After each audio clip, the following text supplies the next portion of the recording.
Ngày hôm nay, chúng ta sẽ cùng nhau tìm hiểu về một chủ đề lịch sử vừa đau lòng vừa phức tạp nhưng cũng cực kỳ quan trọng để hiểu rõ hơn về quá khứ của nhân loại, đó là nạn buôn bán nô lệ. Đây không chỉ là một giai đoạn đen tối kéo dài hàng thế kỷ mà còn là một câu chuyện để lại những vết sẹo không bao giờ lành trên toàn thế giới. Nhưng đặc biệt sẽ có một góc khuất ít ai nhắc tới. Đó là việc những người da màu tự bắt những người da màu khác để bán cho người da trắng. Nghe thì sốc, nhưng đây là một phần rất thật của lịch sử. Trước tiên, chúng ta cần quay ngược lại thời gian để hiểu rõ hơn về bối cảnh. Nô lệ không phải là một khái niệm mới mẻ trong lịch sử nhân loại. Từ thời cổ đại, ở Ai Cập, La Mã hay ngay ở cả châu Phi và châu Á đã có những hình thức nô lệ khác nhau. Thường thì người ta bắt tù binh chiến tranh hoặc những người đã phải mắc nợ để làm việc không công.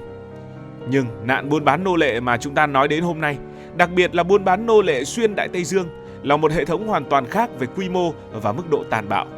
Mọi chuyện bắt đầu vào khoảng thế kỷ 15 khi người châu Âu, đặc biệt là người Bồ Đào Nha bắt đầu khám phá bờ biển Tây Phi.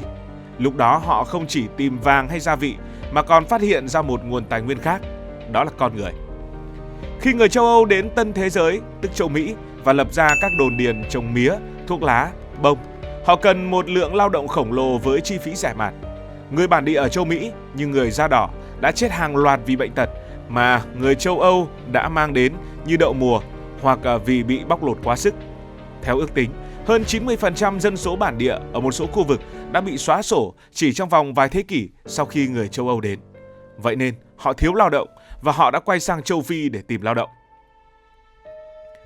Từ thế kỷ 16 đến thế kỷ 19, ước chừng khoảng 12 đến 15 triệu người châu Phi đã bị bắt, bị nhốt, bị đưa lên tàu để vượt qua Đại Tây Dương đến châu Mỹ. Con số này chưa tính đến hàng triệu người khác chết trên đường đi. Người ta bị nhồi nhét trong hầm tàu như hàng hóa, mỗi người chỉ có 1 mét vuông để nằm, thậm chí không đủ chỗ để ngồi thẳng lưng. Điều kiện thì tồi tệ, không khí thì ngột ngạt, thiếu đồ ăn và bệnh tật thì tràn lan. Theo một số tài liệu lịch sử, tỷ lệ tử vong trên các chuyến tàu này dao động từ 10 cho đến 20%, thậm chí có chuyến lên đến 50%. Nhiều người chọn nhảy xuống biển để làm mồi cho cá, còn hơn chịu đựng thêm một ngày nào nữa. Những nước châu Âu như là Anh, Pháp, Tây Ban Nha, Hà Lan, Bồ Đào Nha đều tham gia vào hệ thống này. Họ xây dựng các pháo đài dọc bờ biển Tây Phi như pháo đài Elmina ở Ghana hay Cape Coast Cattle để làm nơi chứa nô lệ trước khi đưa lên tàu. Nhưng câu hỏi lớn là họ lấy người từ đâu? Và đây là lúc chúng ta bước vào phần chính của câu chuyện. Giờ chúng ta sẽ dành thời gian để đào sâu vào một khía cạnh mà nhiều người có thể cảm thấy khó chịu khi nghe. Trong rất nhiều trường hợp, chính người châu Phi đã bắt giữ những người châu Phi khác để bán cho người da trắng. Đây không phải là chuyện chúng ta bịa ra để gây tranh cãi, mà sự thật đã được ghi lại trong hàng loạt tài liệu lịch sử. Nhưng để hiểu rõ hơn, cần phải nhìn vào bối cảnh xã hội châu Phi lúc bấy giờ và những động cơ đằng sau hành động này. Trước hết phải hiểu rằng, châu Phi không phải là một khối thống nhất. Trước khi người châu Âu đặt chân đến, châu Phi là một lục địa rộng lớn với hàng nghìn bộ lạc, vương quốc và nền văn minh khác nhau. Có những đế quốc hùng mạnh như đế quốc Mali hay đế quốc Songhai ở Tây Phi, với nền kinh tế phồn thịnh nhờ thương mại, vàng và muối. Nhưng cũng có những cộng đồng nhỏ hơn, sống biệt lập, chủ yếu dựa vào săn bắn và nông nghiệp. Giữa các bộ lạc và vương quốc này thường xuyên xảy ra xung đột vì đất đai, tài nguyên hay quyền lực. Trong những cuộc chiến tranh đó, chuyện bắt tù binh làm nô lệ không phải là điều gì xa lạ. Ở nhiều nơi, nô lệ vẫn là một phần của xã hội. Họ làm việc trong nông nghiệp, phục vụ trong quân đội hoặc thậm chí được đối xử như thành viên ở trong gia đình. Nhưng khác với nô lệ kiểu châu Âu sau này, nô lệ ở châu Phi thời đó không được xem là tài sản vĩnh viễn và con cái của họ không tự động trở thành nô lệ. Tuy vậy, khi người châu Âu đến, họ đã khai thác và biến đổi hoàn toàn hệ thống này. Người châu Âu không tự mình đi sâu vào lục địa để bắt người, bởi vì điều kiện tự nhiên khắc nghiệt, bệnh tật như sốt rét và sự kháng cự của người dân địa phương khiến chuyện đó gần như không thể. Thay vào đó, họ dựa vào các trung gian châu Phi, các vua chúa, lãnh đạo bộ lạc và thương nhân địa phương. Đây chính là những nơi câu chuyện trở nên phức tạp hơn. Vậy ai là những người châu Phi tham gia vào việc bắt giữ và bán người, và tại sao họ làm vậy? Câu trả lời không đơn giản, nhưng chúng ta có thể phân tích từng nhóm và từng động cơ cụ thể của các nhóm này. Đầu tiên, một số vương quốc ở Tây Phi đã tham gia vào việc buôn bán nô lệ, thậm chí còn xây dựng cả một nền kinh tế dựa trên nó. Điển hình nhất là vương quốc Dahomey, nay thuộc Benin, và đế quốc Ashanti, nay thuộc Ghana. Vương quốc Dahomey là một ví dụ nổi bật về việc một vương quốc châu Phi tích cực tham gia vào buôn bán nô lệ. Họ có một đội quân mạnh mẽ, bao gồm cả những chiến binh nữ. Mỗi năm, họ sẽ tổ chức những cuộc săn người, tấn công các bộ lạc láng giềng để bắt người. Những người bị bắt hoặc bị dùng làm vật hiến tế trong các nghi lễ tôn giáo hoặc được đưa đến bờ biển để bán cho người châu Âu. Theo ước tính, vào thế kỷ 18, vương quốc này đã bán khoảng 20.000 nô lệ mỗi năm cho các thương nhân châu Âu. Vua Gezo của Dahomey đã từng tuyên bố rằng nếu ngừng buôn bán nô lệ, vương quốc của ông sẽ mất đi nguồn thu nhập chính và rơi vào khủng hoảng. Đế quốc Ashanti cũng là một thế lực lớn trong buôn bán nô lệ. Họ kiểm soát các tuyến đường thương mại ở Tây Phi và thường xuyên xung đột với các bộ lạc khác để bắt người. Một số tài liệu ghi lại rằng vào thời kỳ đỉnh cao thế kỷ 18, Ashanti có thể cung cấp hàng nghìn nô lệ mỗi năm cho các pháo đài ven biển như Cape Coast Cattle. Khi người Anh bắt đầu gây áp lực để chấm dứt buôn bán nô lệ vào đầu thế kỷ 19, các lãnh đạo ở đây đã phản đối gay gắt vì họ không muốn mất đi nguồn lợi này. Ngoài các vương quốc lớn, còn có những thương nhân châu Phi đóng vai trò trung gian.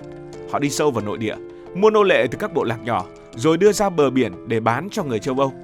Người châu Âu trả họ bằng hàng hóa, súng, đạn, rượu, vải và đồ trang sức. Những món hàng này không chỉ mang lại lợi nhuận mà còn giúp họ củng cố quyền lực trong khu vực. Ví dụ, một khẩu súng có thể đổi lấy được 3 đến 5 nô lệ, hay một thùng rượu rum có thể đổi lấy 1 đến 2 người, tùy vào thời điểm và tùy vào khu vực. Nhiều người bị bắt làm nô lệ không phải vì họ nghèo, mà đơn giản là họ bị tấn công bất ngờ. Các bộ lạc thường xuyên xung đột với nhau và khi người châu Âu đến, họ đổ thêm dầu vào lửa bằng cách cung cấp vũ khí. Rõ ràng một bộ lạc được trang bị súng sẽ dễ dàng đánh bại đối thủ, bắt tù binh rồi bán đi để đổi lấy thêm súng, một vòng xoáy bạo lực không hồi kết. Nhưng tại sao họ lại làm vậy? Động cơ chính thường là kinh tế và quyền lực. Với các vua chúa và thương nhân, buôn bán nô lệ mang lại một lợi nhuận khổng lồ. Một người nô lệ có thể đổi được hàng hóa giá trị hàng trăm đô la thời đó, đó là một món hời. Hơn nữa, việc có súng và đạn từ người châu Âu giúp họ áp đảo các đối thủ trong khu vực. Một số lãnh đạo còn dùng số tiền kiếm được để xây dựng cung điện, mua hàng xa xỉ hoặc mở rộng lãnh thổ. Nhưng hệ quả thì thật là khủng khiếp. Việc người châu Phi tham gia vào buôn bán nô lệ không chỉ làm gia tăng bạo lực mà còn tạo điều kiện cho người châu Âu tiếp tục hệ thống này. Theo một nghiên cứu của nhà sử học Patrick Manning, châu Phi có thể đã mất tới 50 triệu người, bao gồm cả người bị bắt và người chết trong chiến tranh, trong suốt 4 thế kỷ buôn bán nô lệ. Hàng triệu gia đình bị tan nát, cộng đồng bị phá hủy và niềm tin giữa các bộ lạc bị xói mòn. Dù có sự tham gia của một số người châu Phi, nhưng chúng ta cần phải nói rõ một điều: người châu Âu mới là những người tổ chức và hưởng lợi chính từ nạn buôn bán nô lệ. Họ xây dựng một hệ thống kinh tế toàn cầu dựa trên sự bóc lột và phi nhân tính hóa của người châu Phi. Theo một ước tính, vào thế kỷ 18, buôn bán nô lệ đóng góp đến 10% GDP của Anh, một con số khổng lồ. Họ cũng là những người tạo ra định kiến chủng tộc để biện minh cho hành động của mình. Ý tưởng rằng người da màu thấp kém hơn được lan truyền rộng rãi, và điều này dẫn đến sự phân biệt chủng tộc còn kéo dài cho đến tận ngày nay.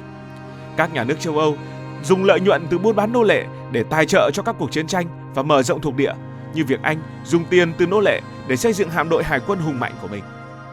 Nạn buôn bán nô lệ đã để lại những vết sẹo không thể xóa nhòa. Ở châu Phi, việc mất đi hàng triệu người trong độ tuổi lao động làm suy yếu cộng đồng và gây bất ổn kéo dài.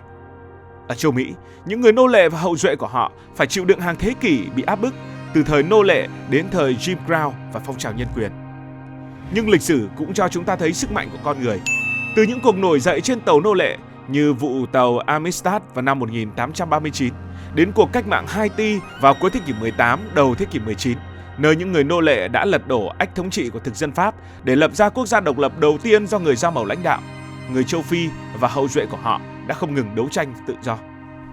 Nạn buôn bán nô lệ là một câu chuyện đau thương, nhưng nó cũng là một bài học quan trọng về lòng tham, quyền lực và sự cần thiết của đoàn kết. Việc một số người da màu tham gia bắt giữ những người da màu khác không làm giảm đi trách nhiệm của người châu Âu, mà nó cho thấy sự phức tạp của lịch sử. Cảm ơn vì đã quan tâm theo dõi câu chuyện này.